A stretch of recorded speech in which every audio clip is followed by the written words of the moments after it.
The Gifted, Episode 3, Exodus. This episode I would definitely say is continued a fairly decent streak for this show. I think this was definitely a good episode as far as Caitlyn kind of branching out to say like, hey, things suck right now, Reed is gone, Polaris is gone, and we need to find a way to, save both of them, and we really don't even know what's going on with Reed, and technically they don't know, if Polaris is alive outside of what Reed told them, in the past. So in this episode, it's like, alright, we still have Eclipse doing the same thing where it's like, alright, this is my girlfriend who's now having a baby. I want to save her. That's pretty much all there is to it. That's kind of this continued argument. And of course, everyone's like, it's crazy. Like, we are in so much danger as it is. We, of course, can't use Blink because that's way too dangerous for her. And, then it transitions from that to Caitlyn saying, like, hey, I might have some connections. Her believing in the system and saying I can go to my brother. I thought that was pretty cool. And, of course, it's kind of the same thing. It's pretty much the same thing Eclipse was saying, where it's like, it's a bad idea in general, and he just kind of, he kind of shut her down while having the same idea, but he did ultimately, once she apologized, he was like, no, you did what you did for your family. It's like, can't say I haven't done the exact same thing, and he wants to do the exact same thing right now. So, ultimately, that didn't really cause any tension between them, but of course, her taking off, she goes to her kids like, hey, I'll be back. Naturally, her children want to stick with her. It's like, we already lost Dad, we can't lose you. So they, as a family, I love the scene where they're walking down the road. It's like, all right, we need money, we can't get it. And Andy's like, hey, get some money from the bank, no big deal. And, it's like him alone against his mom and his sisters. Like, are you insane? Like, we can't do that, that's illegal and stuff like that. And he's like, okay, fine. And it was kind of a dick move, but it was like, him destroying all the parking meters. It's like, oh, look at that.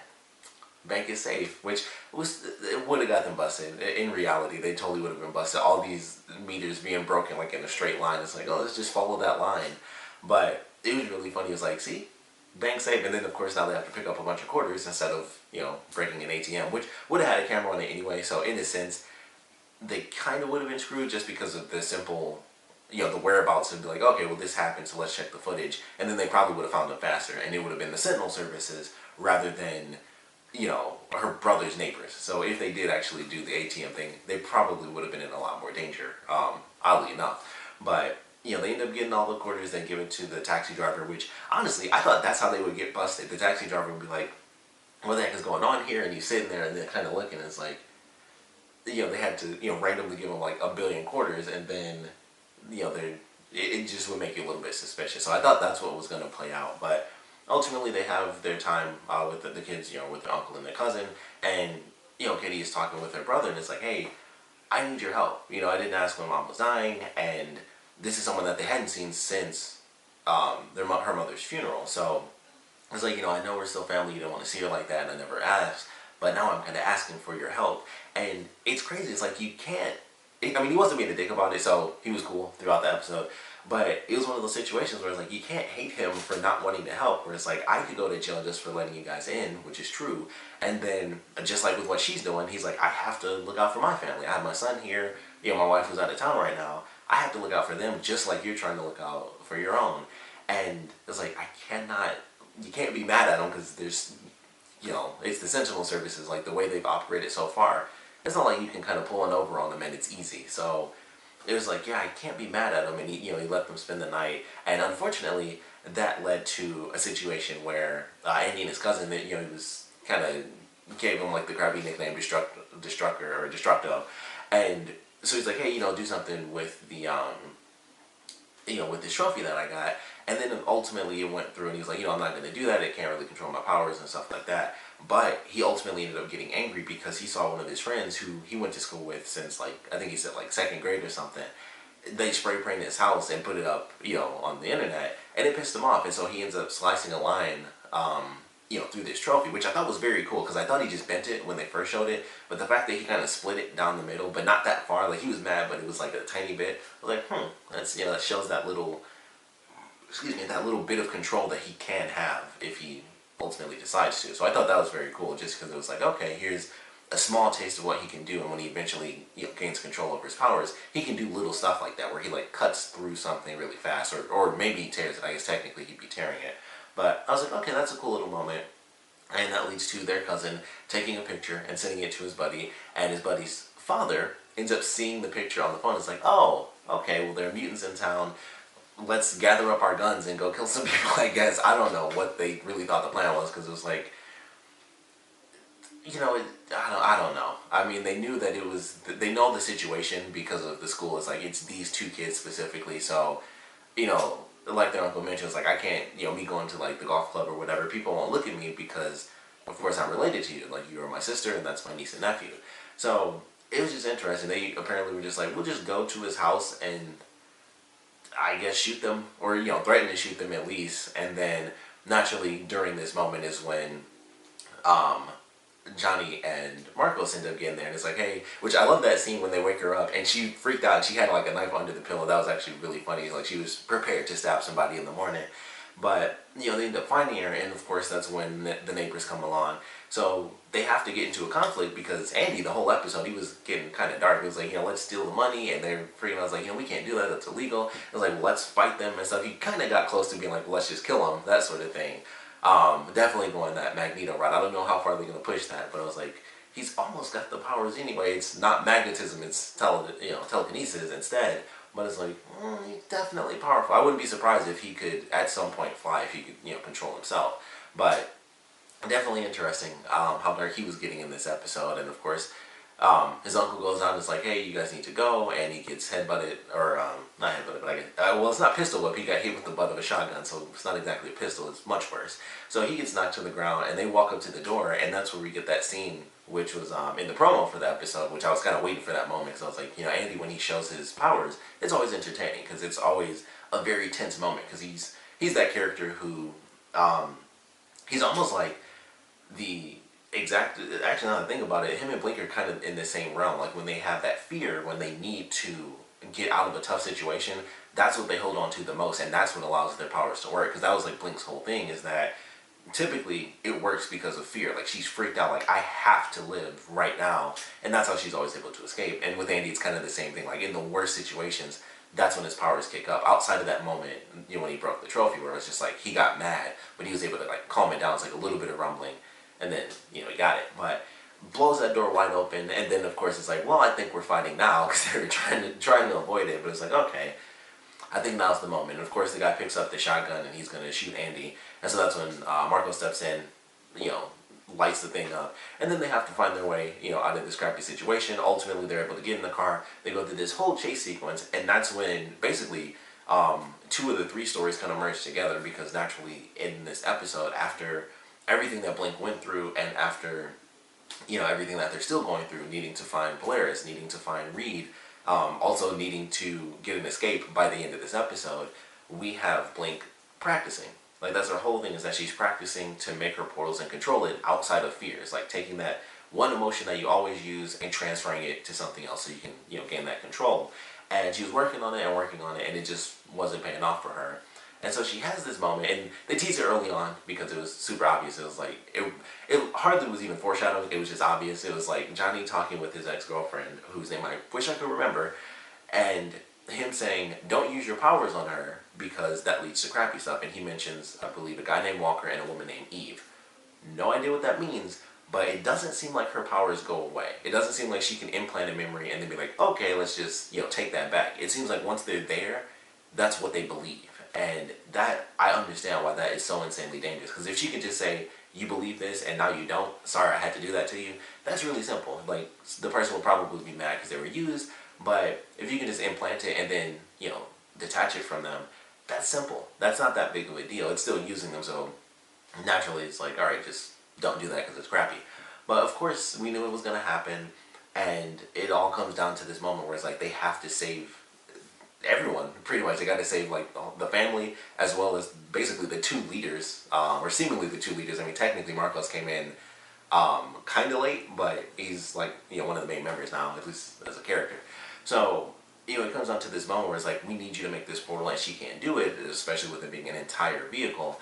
And so this woman's like, alright, gotta do it, and she blows like this crazy mind mist into her face, and she gives her this fake memory where she replaces herself with Blink, and so it's Blink and Johnny together, and it's like, okay, well, let's see how this plays out, because it was interesting that they did that as well, because it seemed like that's kind of where things were headed for those characters. Like, okay, we already have Marcos and Polaris together, so Johnny seemingly is with no one, and they kind of touch on it in this episode where it's like, all right, well, we agreed that if we were going to work together, we can be together.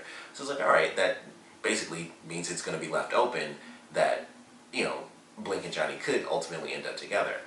So them implanting that memory and kind of skipping over the actual emotions of it, that should be interesting. I'm actually curious how that's going to play out, because I don't think it's going to play out as simple as, oh, it's just, they're together now, because he's not going to want that. Like, he's going to be like, this isn't real, it's not even a memory, like, because that's what I thought was interesting. I always just assumed, okay, she implants fake memories. That's not what happened. She implanted her own memories into Blink and then replaced herself. And it was like, okay, that makes it a bit more real. It's not just you feel this emotion or this is what you think. It's an actual memory from her own experience, like her own life, implanted into someone else, and they see themselves there. So that makes the attachment much more visceral. It's not like she's just making up an emotion, which with it being superpowers, you could say it's literally the same thing, because you could just say it works. So it could have been that way if they wanted to. But this way, it definitely makes it much more tense. And with the way they seemingly ended it, she can't take those memories out. So I have no idea what to expect from that, because it's not an actual progression anymore of something that even could have been. It's just a thing, and I just don't know what that means. Like, I don't know if you can convince someone or help them realize, like, oh, that's a fake memory, that didn't actually happen. If we saw like one memory of them making out, but maybe along with that were other memories as well. So I don't know if it could be like, hey, you only have this one memory. Isn't that kind of suspicious? And that's because she did this to you, so you need to realize that those feelings aren't natural. They come from her, and those aren't really yours. So I don't know if that's how that could potentially play out, but either way, I'm definitely curious how in the world they're going to do this, because it was like, okay, I could see them, you just have characters where it's like that character single, that character single, boom, they could end up together. That's just how TV works. And now that they've kind of fast-tracked that to where it's like one character believes they're together because of these implanted memories, the other character is going to have to like fight against that without mentally like destroying that character, because she's going to have that connection to him as an actual relationship. And I was like, how does that come about? So that should be very interesting in the next episode for sure. And of course, we have our third story for this episode, which was Reed doing his thing. He's still with the Sentinel Services. He decides to go through, make this deal, and he puts the tracker on. He gets back to the bar. He's able to convince the guy. He meets this woman and her daughter. And so he hears, the tragic story and how horrible everything truly is, even though he's already gone through it. And so this woman helps him out, and when they're on the truck and everything, it's like, it's all going to be okay. And that's when he realizes, I can't go through with this because innocent people are going to be killed just because there's, some random accident like the bowling alley thing. So he decides to jump out of the truck, and that's going to be a problem for him. That also explains how he ends up with Polaris, because I was like, how in the world does he have this deal and then somehow he still ends up, with them? So obviously something would have to happen there. So now he's being taken to the mutant detention facility. Polaris had her moments in this episode. It was really, I feel like she was actually only in that one scene, I think. But I feel like she had to have been in more than one. But I think she was legitimately, no, she was in two scenes. She was in the flashback sequence. That was the other one. But she only had two scenes. It was her and Marcos, like, when they first met. And they have a cool moment where she, like, floats a little bit, and they explain the Aurora Borealis, which I never knew that that's how that actually happened. It was, like, basically solar energy meeting magnetism. And I was like, huh, that's cool. And, that the colors form, and it's like, wow, easy way for them to start making out, and boom, relationship. So that was her one sequence, and then the other is her pulling the door off its hinges. But of course, the thing around her neck was like destroying her, and she's like bleeding from her nose and everything. So she barely makes it out. And they just have the woman come in. It's like, that's just so sad. That was like the end of her character for the episode. And I was like, okay, well, that sucks. So I don't know if they're going to be moving her, which I assume they are, because she was just in a prison. But I think she's moving to like an actual all-mutant detention facility, which I have to imagine is going to be a bit worse than, her being in solitary. So I am excited for that. I still don't understand why she wouldn't try to, with her powers, take the thing off. I mean, I guess it's not actually made out of metal. Somehow it has to be, because it's electronic. There has to, something in there has to be metal, unless they're doing, it's comic universe. They could say some sort of mega super science, everything's plastic. But I'm like, I'm pretty sure if there's anything with an electrical current attacking someone, it has to come from two metallic points for that for that circuit to actually go through. So it's like, she should probably focus all that energy, instead of trying to blow this door off the hinges, maybe just snap that thing right off. She could have done it. I mean, clearly she pulled an entire door open. I think she could have handled like the little thing around her neck. So it didn't make a ton of sense that that would happen, but of course they have to find some way to kind of just keep her locked up. I wish it just didn't work. Like if she tried to take it off and it maybe like got supercharged because it knew it was coming apart, and then it, you know, it like kicked in like overdrive or something. I think that would have made more sense than her trying to fight through all this pain around the, you know, with this thing around her neck to blow a door open. It was like, just get the necklace off instead, or the collar, I guess. So don't get to see her too much in this episode, but I am excited to see her and Reed actually meet up and how that interaction is going to end up going, because I assume she's still going to be a little mad with him in general, but I'm excited for that because I want to see the two of them end up working together. I have to assume they might add some more characters into the show. With them being in this detention facility, it's kind of, I would have to assume for, you know, like Marcos and everyone else, the story would kind of stay the same. It's like, well, they're in this place that's insanely secure, we can't break out. These two characters need to work together and potentially get other mutants on their side so that they can, you know, break out, so because no one can break in. So I feel like that's where it's headed. I don't know. Maybe they'll just do, you know, kind of one-off mutant characters that help them out, and then, you know, it's like an episode or two, and then they leave. But I'm like, they could do it, you know, if she does get her collar off. I mean, magnetism is kind of in everything, so she could break out on her own. But I feel like that's how they're going to end up doing it. And I think that would be cool. They do like, you know, a prison break sort of deal with the mutants, and they end up working together, and that's how they get back to, you know, the hideout and everyone else. But I don't know. There's a lot to look forward to. I think the show continues to just be entertaining, and I like the way they're doing it with the separate stories now, where, you know, Polaris is kind of doing her own thing, even though it's literally like one scene in the present. But Reed is doing his thing where he's going through this journey, like, I need to do whatever I can to get my family, and then he realizes that, you know, other families are also important, and he can't kind of harm that dynamic. So, you know, characters are learning about themselves and, you know, all that stuff. So this is definitely an entertaining episode. The action continues to go. There's always like one moment, at least so far, there's been like one moment per episode where like one cool moment happens. It seems to always be Andy, because he's still learning his power, so he's always like the explosive force sort of moment in every episode. But there's always other stuff too, where especially in the last one, like the part with the truck coming through is still probably one of my favorite scenes out of all these episodes so far, because that was just a great moment in the beginning of the last episode. But overall, it's just been fun. The way they're doing the stories, the way the characters are still learning. You know, we have characters where it's like, I've always believed in this system, and I also have family. They have to be that answer that we're looking for, and that doesn't end up happening, even though, you know, her brother does ultimately try the best he can. He gives her the cabin, and it's like, you know, you gotta leave because you'll never see your husband again, that sort of thing. So they go through with, you know, all these different ideals, and everyone's just building up over time. Like, even characters that have, you know, been in the mutant struggle for such a long time, they're still kind of learning. It's like, all right, we're dealing with, you know, even though it's kind of stuff they're used to, at this point, the heat is far greater than it's, you know, it's really ever been before. So it's just been fun watching this show. We also get a better explanation as well about how they have their base, where it turns out the Oakwood riot led to like a mutant basically just doing something, and it's like, we don't know. So nobody ever went back. They just kind of treated it like Chernobyl. It was like, we don't know what happened, so we just don't want to be here. And that explained why the place was abandoned. Because I was like, a place being abandoned after a riot doesn't seem like it makes that much sense to me. Like, just forever. And I was like, okay, random mutant power, I might walk in here and disintegrate. Who knows? So I was like, all right, that makes a lot more sense than just there's an event and that's why it's empty forever. So I was like, okay. Got a little bit, I wasn't concerned about it, but I was like, oh, that's cool. They added that little bit of extra explanation about why they have that base. And they make it seem like a whole city was cleared out, because I thought, you know, they're just in a bank, but they kind of made it seem like the whole place was cleared out. So I thought that was cool. I don't know if we'll get to see them kind of expand out if they ultimately have to end up leaving their secret base, which I assume at some point, that might be like halfway through the season, like a mid-season finale sort of deal. But good episode, of course. Would love to know what you guys thought about it, so please comment below. Let me know your favorite parts about it, your least favorite parts about it. And I definitely want to know what theories you guys have for Polaris and Reed, and how their stories are going to combine and ultimately just play out, because they're the characters who seem to have the least options, which I feel like is what's going to lead to some of the greatest moments, when it's like, all right, we have no options outside of being trapped, so we have to like create options out of the impossible. So that's what I'm looking forward to. I know they're going to get out at some point. I kind of want them to break out. I don't want anyone to go in and save them, just because I think that would add more tension to it. So I'm hoping that that's how it goes, but really is kind of up in the air, but I would love to know your theories on it, and of course what you guys thought about this episode in general. So please comment below, let me know, and thanks for watching.